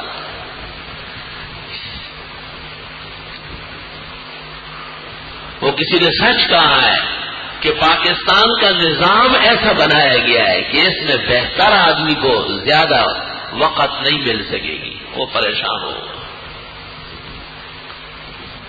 بلکہ کسی بڑی اور اہم کرسی تک پہنچنے کے لیے معاذ اللہ خداوند تعالیٰ کو ناراض کر کے اور اس کے دشمن کی رضا کو لینا پڑتا ہے. اس طرح پالیسی انہوں نے بنائی ہے. اس لیے آپ کی اور ہماری آنکھوں کے سامنے ہمیشہ یہ آزمائش کے ہتھ کنڈوں میں جکڑے ہوئے نظر آتے ہیں. ہم انہیں بھی دین کے توسط سے نصیحت کرتے ہیں کہ وہ چند روزہ زندگی کو چھوڑ کر ہمیشہ کی زندگی کو لے اور کافر کی خوشنودی کے بجائے اللہ کی رضا کو یقینی بنائے. صاف لفظوں میں کہیں کہ ہم مسلمان ہیں اور ہمارے اسلامی عقیدے کے مطابق ایسا کرنا جائز نہیں ہے، ہم معذرت خواہ ہیں. دنیا میں ایسے بہت سارے ملک ہیں جو مختلف کام کرتے ہیں. ہندو اور ان کی دیکھا دیکھی سکھ انسانوں کی لاشیں آگ میں جلاتے ہیں. یہ امریکہ اور برطانیہ کی پالیسی اور مذہبیت دونوں کے خلاف ہے، لیکن انہوں نے یہ وضاحت کی ہے کہ یہ ہمارا مذہبی مسئلہ ہے، اس میں ہم تمہاری بات نہیں مان سکتے. تو مسلم قوم جو ناسخ مذہب اور باقی خدا اور اس کے کامل دین کا اعتقاد رکھتے ہیں وہ کسی کے سامنے کیوں معذرت خواہانہ لہجہ اختیار کرتا ہے اور صاف لفظوں میں نہ کہے کہ ہم اپنے دین اور اپنے اسلام کے پابند ہیں. آج بھی اخبار میں ایک بے غیرت کا مضمون آیا ہے کہ جی ہفتے اور اتوار 2 دن ہماری منڈی بند ہوتی ہے کیونکہ یہ 2 دن تو عالمی مارکیٹ بند ہے، تو جمعہ بھی ہو جائے گا تو پھر نقصان ہو جائے گا۔ اس کا اس طرح تشریح یوں ہوگی کہ چونکہ ہفتے کا دن یہود کا مذہبی ہے وہ نہیں بدل سکتا ہے، اس دن کاروبار نہیں ہوگا، اور اتوار عیسائیوں کا مذہبی دن ہے، اس دن بھی مارکیٹ نہیں کھل سکتی ہے، اور ہم مسلمان ہیں لہذا ہم اپنا جمعہ چھوڑ کر کے ان کے ساتھ مل لیتے، تو یہ کون سی غیرت ہے؟ ایسے ایسے لوگوں کے مقالے اور صحافت نامے اخبارات میں شائع ہوتے ہیں جو لکھتے ہیں لیکن سمجھتے نہیں ہیں، جو تحریر تو کرتے ہیں لیکن انہیں یہ عقل نہیں ہے کہ یہ تحریر کی حیثیت بھی رکھتی ہے نہیں۔ اور مسیلمہ کذاب نے جو اپنی جھوٹی وحی لکھی اور رسول اللہ صلی اللہ علیہ وسلم کی خدمت میں بھیجی تو حضرت نے انہیں دیکھ کے فرمایا تھا، وہ کنیز جو لے کے جا رہی تھی اس نے دیکھ کے کہا تھا کہ یہ لکھا ہوا تیرے اوپر لعنت کر رہا ہے، مسلمہ کو کہا، یعنی یہ اس قابل نہیں ہے کہ آپ لکھ لیتے رسول اللہ صلی اللہ علیہ وسلم کو۔ تو یہ لوگ جو جمعے کے خلاف لکھتے ہیں دین کے خلاف، ان کی لکھت خود ان پر لعنت کر رہی ہے، لیکن لعنت سمجھنے کے لیے بھی عقل و غیرت و ایمان چاہیے، وہ ہوش و حواس سے ختم ہو چکے ہیں۔ اس لیے اپنی زندگی اسلام کے مطابق ڈھالنا بہت ضروری ہے، نکاحوں میں بھی، تقریبات میں بھی، میل جول میں بھی، بچوں کی تعلیم اور تربیت میں بھی، خوشی اور غمی میں بھی، عیادت اور مرض، علاج اور معالجے میں بھی۔ میں تو اس پر حیران ہوں، خدایا مسلمانوں کو عقل و ہوش دے کہ جب ان کو مرض بڑھ جاتا ہے، آغا خان اسپتال، آغا خان اور مرزا غلام احمد قادیان دونوں میں کوئی فرق نہیں، ایک جیسے کفار گزرے، ایک جیسے کافر و مرتد گزرے۔ تو میں تو اس سے خوف محسوس کرتا ہوں کہ کہیں ایسی حکومت بھی آ جائے گی کہ اس آغا خان اسپتال کے سامنے مرزا غلام احمد قادیان کے نام پر اسپتال بن جائے، اور اس میں اس سے بھی زیادہ صحت کے آلات لگا دیے جائیں گے، تو پھر مسلمان عقیدہ ختم نبوت بھول کر کے وہاں بھی مریض داخل کریں گے۔ گھر پر مرنا بہتر ہے، راستے میں مرنا 1000 درجے بہتر ہے، آغا خان اسپتال میں علاج کر کے صحت مند آنا عمر بھر کے گناہ کا مرتکب ہوگا۔ خدا کے دشمنوں کے ہاں کوئی شفا پاتا ہے۔ اور میں نے ایک تقریر میں آج سے 2-4 سال پہلے کہا تھا کہ وہاں سے کوئی صحت مند نہیں، لاشیں نکلتی ہیں۔ تو وہاں کے ایک ذمہ دار نے مجھے نوٹس بھیجا کہ آپ جمعے کے خطبوں میں ہماری توہین کرتے ہیں اور لوگوں کو ہمارے خلاف بھڑکاتے ہیں، کیوں ہائی کورٹ میں آپ کے خلاف کیس نہ کیا جائے؟ میں نے وکیل کو دکھایا تو وکیل صاحب غریب کے کان اور سر کے درمیان میں پسینہ آ گیا، بہت پریشان ہوا۔ میں نے کہا دے دو، یہ ملنگوں کا کام ہے۔ میں نے اس کا جواب لکھا کہ یہ میرا مذہبی مسئلہ ہے کہ مسلمانوں میں دینی غیرت ہو اور وہ کفار سے پرہیز کرے، اور ہمارے عقیدے کے مطابق اس میں کوئی شک ہی نہیں ہے کہ مرزا غلام احمد قادیان کی طرح آغا خان کافر گزرا ہے اور اس کے ماننے والے کفار ہیں۔ تو اگر آپ کسی کورٹ کے ذریعے مجھے طلب کر لے تو بڑی مہربانی ہوگی، کیونکہ میری آواز 2 نمبر کی مسجد تک ہے، اس کے ذریعے پھیل جائے گی، تو میرے جن مسلمان دوستوں کو یہ خیال نہیں ہے وہ اطلاع پائیں گے۔ مہربانی کر دیں، بس وہ دن ہوا اور آج کا دن ہوا، پھر دوبارہ کوئی اور نوٹس نہیں آیا۔ 100 سنار کے 1 لوہار کا۔ ہمیں کسی کے ساتھ نہ کسی کو زوراوری ماننی ہے اور نہ کسی کو زوراوری منوانی ہے، ہم تو اپنے مذہب اور دین کے پابند ہیں کہ مسلمان اپنا دینی غیرت اور اس کا سرمایہ محفوظ کر لے، محفوظ کر لے۔ اور یہ ایک بات نہیں، سینکڑوں ہزاروں مواقع آپ بھی جانتے ہیں کہ مسلمانوں نے کن کے آگے سر رکھا ہے، صرف آغا خان اسپتال نہیں، علاج معالجے، کھانے اور کمانے، میل جول اور راہ و رسم زندگی کے دیگر مواقع میں مسلمان کیا کر رہے ہیں آج؟ اس لیے ان کے سامنے جہاد بھی ممنوع ہوا، مجاہدین بھی مارے جا رہے ہیں، اور جن کی مدد و نصرت آپ کرتے تھے اور ان کے لیے دعائیں کرتے تھے وہ قتل کیے جا رہے ہیں ناحق، لیکن ایک لفظ زبان پر نہیں لایا جا رہا ہے، نہ اس کی کوئی پوچھ گچھ ہے، کیونکہ بے احتیاطی بہت زیادہ ہو گئی۔ اور اللہ نے ان آیات میں جن کو میں نے پڑھا ہے، اللہ نے فرمایا والمؤمنون والمؤمنات بعضهم اولیاء بعض، مسلمان آپس میں ایک دوسرے کے خیر خواہ ہیں، یامرون بالمعروف وینہون عن المنکر، وہ خیر کی باتیں بتائیں گے اور بے دینیوں سے بچائیں گے، وَيُقِيمُونَ الصَّلَاةَ وَيُؤْتُونَ الزَّكَاةَ، پابندی سے نماز پڑھیں گے اور زکوٰۃ دیں گے۔ یہ عجیب بات سنو کہ نماز اور زکوٰۃ کا ذکر بعد میں ہوا اور مسلمانوں کی خیرخواہی کا ذکر پہلے ہوا۔ اس میں اشارہ ہے کہ اگر کسی شخص میں اسلامی جذبہ نہیں ہے اور اسلام دشمنوں سے نفرت نہیں ہے، وہ 1000 نمازیں پڑھے، ایسی نماز اللہ کے ہاں قابل قبول نہیں ہے۔ قرآن کریم میں اللہ نے ایسی نماز کو رد کیا ہے، فویل للمصلین،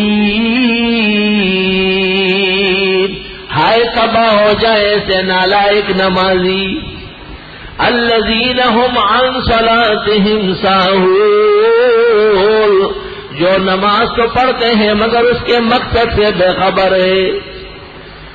یہ کون لوگ ہوں گے کہ نماز پڑھتے ہیں لیکن نماز کی طرح ہی نہیں، مقصد سے ہٹی ہوئی ہے۔ الذین هم یراؤن، جو دوسروں کے دکھلاوے کے لیے اپنے دین کو نقصان پہنچاتے ہیں، وَيَمْنَعُونَ الْمَاعُونَ، اور ذرا ذرا سی چیز میں بھی بخل کرتے ہیں۔ جی اس سے کیا فرق پڑا کہ شادی کا کارڈ انگریزی میں بنا یا عربی میں بنا؟ مولانا صاحب نے جمعے کے خطبے میں اس پر اتنا سخت احتجاج ہے، تمہیں سورۃ ماعون سے شرم آنا چاہیے کہتے ہوئے۔ اللہ نے نماز کو رد کر لیا اور فرمایا سوئی تک کسی کو نہیں دیتے، قلم جیب میں ہے، سیاہی نہیں ہے، جھوٹ بول رہا ہے۔ وہ دیکھ رہے ہیں کہ ایک مسلمان ننگے سر نماز پڑھ رہا ہے، ایک جملہ زبان پر نہیں لاتا کہ میرے بھائی یہ نماز احکم الحاکمین کے حضور مناجات کا نام ہے، یہ اس طرح ہے جیسے آپ کلب میں کھڑے ہوتے ہیں۔ وَيَمْنَعُونَ الْمَاعُونَ، چھوٹی چھوٹی چیزوں سے تو معاشرہ بنتا ہے، چھوٹی چھوٹی چیزیں مل کر کے اسی سے تو ایمان تیار ہوا ہے، اس سے اسلامی معاشرہ باغ و بہار ہوتا ہے۔ آپ ہر چیز کو چھوٹی سمجھے تو بڑا کام کب کریں گے، کس دن کریں گے آپ؟ وَيَمْنَعُونَ الْمَاعُونَ، یہ تو چھوٹے کاموں کو چھوٹا سمجھ کر پرواہ نہیں کرتے۔ لا تحقرن صغیرۃ، ایک عربی شاعر کہتا ہے لا تحقرن صغیرۃ ان الجبال من الحصا، چھوٹے گناہ کو چھوٹا نہ سمجھے، پہاڑ کنکریوں سے بنائے۔ اندک اندک باہم شود بسیار، دان دانہ غل در انبار، قطرے قطرے سے نہر بنی، نہروں سے سمندر بنا ہے، اور ذرا ذرا مل کر کے اس سے انبار خانے بھرے جاتے ہیں۔ حکیم الامت مولانا اشرف علی صاحب کو کسی نے خط لکھا کہ تصویر رکھنا بڑا گناہ ہے یا چھوٹا گناہ ہے، گناہ کبیر ہے یا صغیر ہے؟ عوام جب یہ بات پوچھتے ہیں تو ان کا مقصد یہ ہوتا ہے کہ اگر جواب ملے کہ صغیر ہے تو خیر ہے، کر لیں گے، اور اگر کبیرہ ہے تو پھر کوشش کریں گے بچنے کی۔ تو حکیم الامت تو واقعتاً حکیم الامت ہے، انہوں نے جواب اس طرح لکھا کہ کپڑوں کے بکس میں آگ کی چھوٹی چنگاری رکھتے ہوئے یہ اطمینان ظاہر نہیں کیا کہ خیر ہے چھوٹی سی چنگاری ہے خود بجھ جائے گی، آپ کہتے ہیں نہیں جلدی بکس کھولو، فوراً اس کو ہٹاؤ، پورا بکس جل جائے گا، پورا گھر جل جائے گا۔ آگے حضرت لکھتے ہیں افسوس گناہوں کے لیے جرأت کے ساتھ آگے بڑھنے کے لیے صغیرے اور کبیرے کے بہانے ڈھونڈ رہے ہیں۔ اور قاعدہ حدیث اور فقہ کا یہ ہے کہ اپنی رضا اور خوشی سے جب ایک گناہ کرے، چھوٹا کیوں نہ ہو، وہ بڑا گناہ سمجھا جائے، چھوٹا نہیں ہے، بڑا گناہ ہے۔ الاصرار علی الصغیرہ کبیرہ، چھوٹے گناہ کو خوشی سے اور بار بار کرنا یہ بھی کبیرے کی نشانی ہے. لا صغیرۃ مع الاصرار ولا کبیرۃ مع الاستغفار، علماء کا عام جملہ مشہور ہے. اللہ پورے عالم اسلام کی حفاظت فرمائے اور مسلمانوں کو اپنی تمام تر زندگی میں پورے دین پر عمل کرنے کی توفیق عطا فرمائے. وآخر دعوانا. انہوں نے لکھا ہے کہ میں نے شوال رکھا ہے، اس کے بعد میں نے اختر المقال کا مطالعہ کیا، امام صاحب اور امام مالک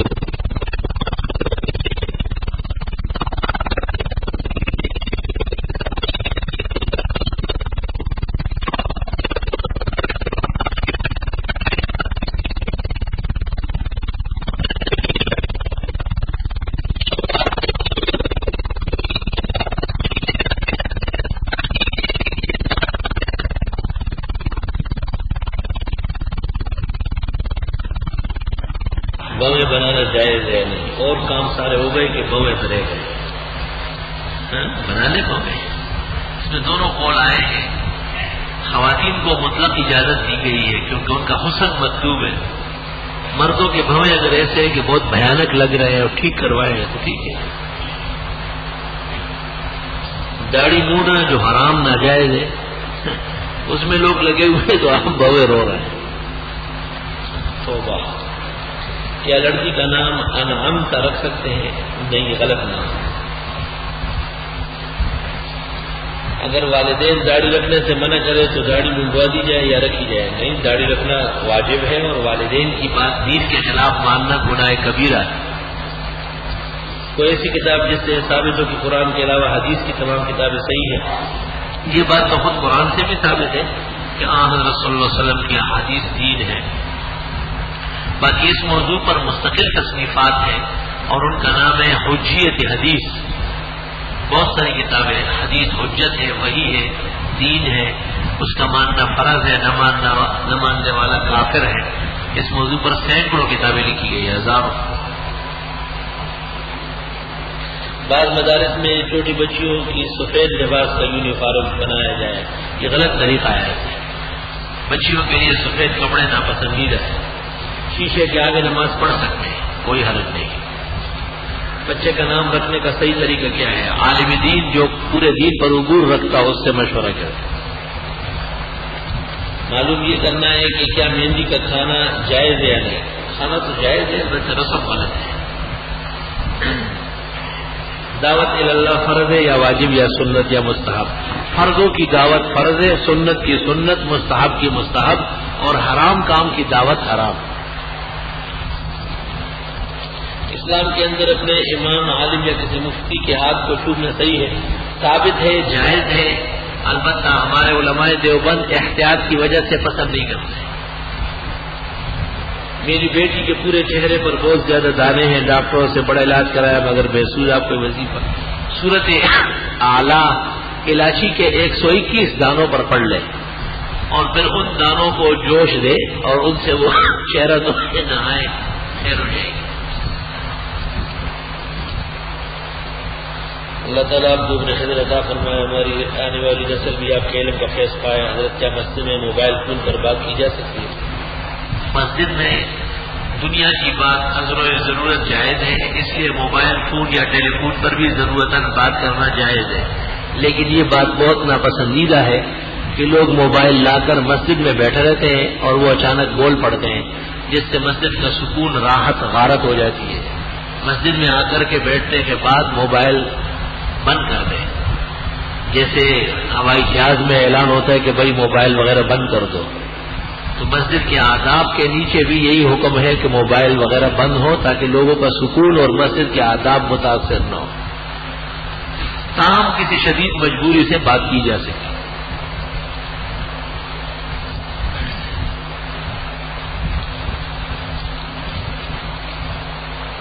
میں آپ سے حدیث کے متعلق پوچھنا چاہتا ہوں. کچھ لوگ مشرق سے ظاہر ہوں گے کہ جو قرآن پڑھیں گے مگر قرآن کا حرف سے نہیں اترے گا، اور وہ لوگ دین اسلام سے اس طرح نکل جائیں گے جیسے تیر کمان سے نکل جاتا ہے، اور یہ لوگ اس وقت تک دین اسلام میں واپس نہیں آئیں گے جب تک وہ تیر جو کمان سے نکلے واپس اپنے آپ نہیں آئے. لوگوں نے پوچھا یا رسول اللہ کی نشانی کیا ہے؟ آپ نے فرمایا نشانی کو لوگ اپنی داڑھیوں کو منڈانے کے عادی ہوں گے. فصل باری درست خطرناک بات ہے. نیچے پانی کا ٹینک ہے اور اس کے اوپر نماز با نماز لوگ پڑھتے ہیں. ٹینکی کے اوپر کا سمجھنے کا پہلے وقف کرنا چاہیے تھا. فیکٹری کے ٹینک بارہ نماز جائز ہے, اس پہ وقف ہو تو اور بات ہے لیکن نماز جائز ہے. بیوی کو طلاق دینے کا شریعت کے مطابق کون سا وقت موزون ہوتا ہے؟ جب وہ پاک ہو, حیض اور نفاس کا وقت نہ ہو, طہارت کے اندر, اور بہتر یہ ہے کہ ایک ہی طلاق دے دے. جب 3 ماہواریاں گزر جائیں تو وہ خود بخود علیحدہ ہو جائے گی. اس میں یہ فائدہ ہے کہ پھر اگر کبھی ارادہ ہوا فریقین کا تو دوبارہ نکاح ہو جائے گا. لیکن اگر 3 طلاق دے دی گئی تو یہ بدعات میں سے ہے اور پھر نقصان بہت ہوگا. بغیر حلال ہے کہ وہ حلال ہوتی نہیں.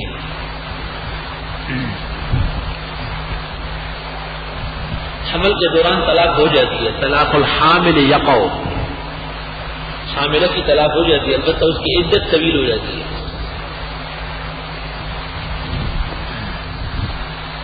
طلاق ہر حال میں ہو جائے گی, حیض میں بھی, نفاس میں بھی, حمل میں بھی. البتہ باقی کے دنوں میں طلاق دینا سنت طریقہ ہے.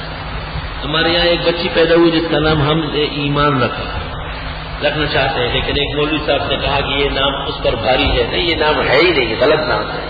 جس طرح کوئی بچے کا نام رکھے کفر, یہ کوئی نام ہے کیا؟ کفر و ایمان دونوں قرآن میں ہے. مومن نام رکھے, یمنا رکھے, ایمن رکھے, لیکن ایمان نام رکھنا صحیح نہیں ہے. نام رکھنے کا صحیح طریقہ یہ کہ علماء سے دریافت کریں. کیا گھر کے کسی حصے میں جائے نماز بچھا کر چھوڑی جا سکتی ہے؟ ٹھیک ہے, کوئی جگہ مخصوص ہو سکتی ہے نماز کے لیے. صاف پانی کی کمی کی وجہ سے مکان بنانے کے لیے نالے کا گندا پانی استعمال کر سکتے ہیں؟ جی استعمال کر سکتے ہیں. کیا فرض نماز کے بعد اجتماعی دعا کرنا جائز ہے؟ جب تم نے بعض علماء سے سنا ہے کہ اجتماعی دعا کرنا حدیث ثابت نہیں. احادیث, آثار, اخبار اور فقہ کا تقاضا ہے کہ فرض نماز کے بعد اجتماعی دعا ہونا چاہیے. اس موضوع پر مولانا عبد المعبود صاحب راولپنڈی والے نے کتاب لکھی ہے, اس کا نام ہے فرض نماز کے بعد اجتماعی دعا. اس میں میرا فتویٰ بھی شامل ہے, اسے تسلی سے پڑھنا. اہل حق ہمیشہ فرضوں کے بعد اجتماعی دعا کر چکے ہیں. بدعتیوں کے ساتھ کھانا پینا جائز ہے. یہ ایسے ہی ہے جیسے کفار کے ساتھ کھانا پینا ہے, ناپسندیدہ ہے. میری عمر 17 سال ہے, میری قضا عمری کب سے شمار ہوگی؟ لڑکے, اگر آپ لڑکا ہے تو آپ کی قضا عمری 12 سال سے ہے, اور اگر لڑکی ہے تو 9 سال سے. قبر پر جا کر کون سی سورت پڑھنا چاہیے؟ سورہ فاتحہ 1 بار, سورہ اخلاص 3 بار, درود ابراہیمی, اور پھر اللہم اغفر لحینا ومیتنا جو جنازے کی دعا ہے یہ پڑھنا. میرا کندھا ٹوٹ گیا ہے, ابھی ڈاکٹر نے اس پر 1 مہینے کا پلسٹر ڈال دیا. جب آدمی غسل ہو جائے تو غسل کرنے کا کیا طریقہ ہے؟ جس طرح آپ کو سہولت ہو, باہر غسل تو کرنا پڑے گا, پلسٹر بندہ ہوا ہے تو. اللہ کے نکاح میں طالب علم سبق بھی پڑھنا پڑتا ہے. اس پر پڑھنے کا کیا طریقہ ہے؟ سبق تو منہ سے پڑھا جاتا ہے اور کندھے سے نہیں پڑھا جاتا. میری ٹانگ ٹوٹی ہوئی تھی اور 7 پارے بخاری کے ہو گئے تھے, 23 پارے اس کے بعد پڑھا ہے. کیونکہ طالب علموں کا کہنا اسی کہ وہ درد زیادہ مؤثر تھا, آدمی کہیں آتا جاتا ہی نہیں. پھر آپ کا تو ڈھونڈا ٹوٹا ہے. اگر عورت کو اعتکاف میں حیض آئے, کیا اس کا اعتکاف ختم ہو جاتا ہے؟ اعتکاف مسنون کی قضا نہیں ہے. ہاں اگر کر لیں تو بہتر ہے, واجب نہیں ہے. مسجد کی ایک جگہ وقف نہیں ہے, کیا صرف نماز کے لیے جگہ مقرر کرے, لیکن اس کے اوپر چھت والا ہے ڈالا, اس کے اوپر مینار لگانا جائز یا نہیں؟ مسجد کے مصالح کے لیے جائز. دوران نماز پگڑی کا شملہ دائیں یا بائیں لٹکانا کیسا ہے؟ بہتر تو یہی ہے کہ درمیان میں ہو, 2 مونڈوں کے بیچ میں. تھوڑا سا دائیں طرف سرک جائے تو خیر ہے, لیکن ہمیشہ دائیں طرف رکھنا یا ہمیشہ بائیں طرف رکھنا بدعات میں سے. مجدد نے مکتوبات میں لکھا ہے. ایک آدمی نے اپنے نابالغ بیٹے کا نکاح بچپن میں, باپ نے اپنے بیٹے کے جو کہ نابالغ, اس نے اس آدمی کے بیٹی نابالغ کی, باپ نے الٹا سیدھا پرچا ہے, بعد میں صاحب ابھی 1 رکعت باقی تھی اور امام کے پیچھے ایک سلام پھیر دیا اور کھڑا ہو گیا, تو سجدہ کرے گا یا نہیں؟ یہ خطا خلف الامام ہے, معاف ہے. اگر میاں بیوی میں ناراضگی ہو گئی اور بیوی کے میکے جا کر بیٹھ گئی اور یہ ناراضگی 14-15 سال گزر گئے، اس دوران میاں حقوق زوجی ادا کرنے سے محروم رہا، کیا اس صورت ان دونوں کا نکاح برقرار ہے؟ جی نکاح اگر زور کی 4 سنتیں نکل جائے تو بعد میں پڑھنا ضروری ہے؟ جی ہاں، بعد میں بھی سنت مؤکدہ ہے، اور فرضوں کے بعد پہلے 4 پڑھے پھر 2 پڑھے، یہ محقق اور مفتابی ہے۔ عالمگیری پہلی جلد صفحہ 112، اس کے خلاف باتیں کمزور ہیں۔ دعات کو دال سے پڑھا جائے، ازواج سے بہتر یہ ہے کہ دال سے پڑھا جائے۔ عشاء کی نماز کا وقت کب تک رہتا ہے؟ صبح صادق تک، لیکن آدھی رات کے بعد تک روکے رکھنا بغیر وجہ کے مکروہ ہے۔ اشراق و چاش کا وقت کب سے کب تک ہے؟ اشراق تو جب سورج نکل آئے 5-6 منٹ سے لے کر کے 1 گھنٹے تک ہے، اور 1 گھنٹے کے بعد 3 گھنٹے تک چاش ہے۔ اشراق کی 2 رکعتیں اور چاش کی 4 ہے۔ کیا نماز کا کفارہ دیا جا سکتا ہے قضاء نماز کے ساتھ؟ کفارہ نہیں، فدیہ۔ ایک نماز کا اتنا فدیہ ہے جتنا ایک فطرانہ ہوتا ہے۔ اگر کوئی شخص نماز وتر میں جو قنوت پڑھنا بھول جائے تو کیا سجدہ کرنے نماز ہو جائے گی؟ نماز میں ثنا کی حیثیت کیا ہے؟ سنت۔ ایسی انفرادی نماز جو 2 رکعت سے زیادہ ہو تو حالت قیام میں نمازی کی کیا پڑھے؟ یعنی صرف الحمد شریف پڑھے یا سورت بھی ملائے؟ ایسی انفرادی نماز جو 2 رکعت سے زیادہ ہو اس میں سورت ملانا فرض ہے، بغیر سورت ملائے نماز ہی نہیں ہوگی۔ رزق حلال کے اصول کے لیے کثرت سے استغفار کریں۔ کیا خضاب لگانا جائز ہے؟ سرخ خضاب تو بال اتفاق ہے، لیکن سرخ اور کالا ملا کے لگایا کرے، بالکل سرخ بھی نہیں بالکل کالا بھی نہیں، کالا ملا۔ امامے کا شملہ پیچھے سے کتنا نکالنا چاہیے؟ 1 بالش یا 1 ذراع، اس سے زیادہ نہیں۔ کیا اتنا اثنا عشریہ پورے کافر ہے؟ مسئلہ اثنا عشریہ کا نہیں، مسئلہ روافض کا ہے۔ روافض علی الاطلاق کفار ہے، ان کے کفر میں شک کرنے والے بھی کافر ہیں۔ وہاں سے میں جہاں رہتا ہوں اس مسجد کے امام آپ کے شاگرد مولانا صلاح الدین صاحب تھے، ان کے بھائی نے ان کو زبردستی بھیج دی اور ان کے بھائی سے ہم سب کی منہ ماری ہوئی ہے، تو کیا ان کے پیچھے ہماری نماز ہو جائے گی؟ منہ ماری سے نماز خراب نہیں ہوتی، منہ ماری ہوتی رہتی ہے، نماز ہو جائے گی۔ میرا حق مہر 50,000 یا 5,000 روپے، اور 6 اشرفیہ تھے، وہ اشرفیہ تو جب بازار میں نہیں ہے تو میں اپنا حق مہر 6 اشرفیوں کی جگہ اپنی بیوی کو کس طرح ادا کروں؟ معلوم ہو جائے گا، اشرفی کی قیمت پتہ چل جاتی۔ اوزان شرعیہ مفتی شفیع صاحب کی دیکھیں۔ آپ سے یہ پوچھ رہے ہیں کہ میرے پاس کچھ رقم آئی ہے جو کہ مجھے اپنی کمپنی جہاں میں ملازمت کرتا ہوں اسے سود قیمت میں ملی، میں وہ رقم کیا استعمال کر سکتا ہوں؟ نہیں، آپ بغیر نیت ثواب کے فقراء مساکین کو دے دیں۔ میں نے کچھ رقم جس سے قرض دی تھی، کیا نہیں؟ غلط بات ہے، نہ خود استعمال کر سکتے ہیں نہ اپنے قرضے میں دے سکتے ہیں۔ دوسرا یہ کہ اگر یہ رقم استعمال نہیں کر سکتے تو کسی غریب نادار کو بغیر نیت ثواب کے دیں گے۔ حرام پر نیت ثواب جرم ہے۔ عبد الباسط بھی صحیح ہے، محمد باسط دونوں درست ہیں، عبد الباسط زیادہ کرتا ہے۔ گورنمنٹ ہر ماہ تنخواہ سے کچھ نہ کچھ روپئے منہا کرتی ہے، چاہیے مثلا اس پر زائد رقم لگا کر دینے جائیں، یہ تعاون ہے کمپنی کی طرف سے۔ نماز جنازے میں 7 صفوں کی شریعت میں کیا حیثیت ہے؟ اصل مسئلہ یہ تھا کہ جب لوگ کم ہوں تو کہتے 5 آدمی آگے ہو جائے، 3 پیچھے ہو جائے، 2 ان کے پیچھے کھڑے ہو جائے تاکہ صفیں بڑھ جائے۔ اس لیے کہتے ہیں کہ جب نمازی زیادہ ہوں تو صفوں کے صاف ہونا کوئی ضروری نہیں ہے۔ ہمارے گاؤں میں اہل حق کی مسجد نہیں ہے، کیا ہم گھر میں جماعت کر سکتے ہیں؟ جی ہاں، بدعتی کی اقتداء میں نماز پڑھنے سے 1000 درجے بہتر اپنی پڑھنا ہے۔ زید کی بیوی نے زید کو کہا کہ تم مجھے آزاد کر دو، زید کے غصے کی حالت میں کہا کہ جا میں نے تمہیں آزاد کیا، اب تمہاری مرضی ہے، جہاں چاہو گھومو پھرو۔ معلوم یہ کرنا ہے کہ زید کی بیوی کو کیا 3 طلاق ہو گئی؟ 3 طلاق نہیں، طلاق بائن ہو گئی، یعنی نکاح بالکل ٹوٹ گیا، میاں بیوی اجنبی ہو گئے۔ خدمت جناب مفتی صاحب، امامہ کون سا رنگ ہونا چاہیے؟ سفید رنگ، کالا رنگ، زرد رنگ، ہر رنگ سے بچے، یہ شیطان کی نشانی ہے۔ معلوم یہ کرنا ہے کہ چاندی کی یا عام گھڑی پر سونے کا پانی پھرا ہوا مرد حضرات پہن تو سکتے ہیں، مناسب نہیں ہے۔ حضرت کرم والدین مرحومین کے حقوق و جانوروں سے محبت پر کسی جمعے کو خطاب کروا بھائی، وہ والدین اور جانور دونوں کو ایک لائن پہ کھڑا کر دیا ہے۔ جب میں یہ خطاب کروں گا کہ ماں باپ کا خیال رکھو اور گھر پہ کبوتر پالو تو لوگ کہیں گے کہ مولانا کو کیا ہو گیا ہے، اور آپ کی پرچی سامنے ہوگی۔ اتوار کو میرے والد صاحب کا انتقال ہو گیا، اللہ تعالیٰ ان کی مغفرت فرمائے، جنت الفردوس میں اعلیٰ مقامات دے، اور آپ سب حضرات کو احسان ہم اور صبر و اجر نصیب فرمائے۔ ٹوکری ہوتے ہیں بہتری ترقی کے لیے کوئی ضرورت بتائے، کثرت سے استغفار کریں۔ ہر قسم کے دنیا و آخرت کے غم و غم، پریشانی اور صدمے کے لیے استغفار سے بڑھ کر کوئی عمل نہیں۔ جو لوگ یہ سن چکے ہیں کہ میں ہمیشہ استغفار سمجھاتا ہوں اور پھر وہ وظیفے مانتے ہیں، ان کی عقل پوری نہیں ہے، ناقص عقل ہے. اگر سارا جہان اور ساری دنیا کی تکلیفوں کے لیے پوچھے اور ایک ہی استغفار بتایا جائے تو کافی ہوگا انشاءاللہ. میری دادی کا کل انتقال ہو گیا، اللہ ان کی بخشش فرمائے اور اللہ ان کو جنت الفردوس میں مقامات دے اور آپ حضرات کو صبر و اجر دے. الحمدللہ رب العالمین، نستغفرک اللہم ونسألک السلام والعافیہ، لا الہ الا اللہ وحدہ لا شریک لہ، لہ الملک ولہ الحمد وعلی کل شیء قدیر.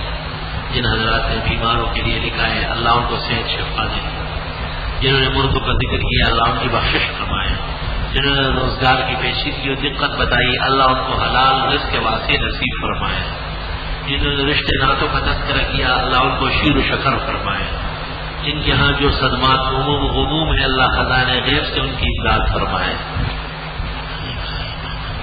صلی اللہ تعالی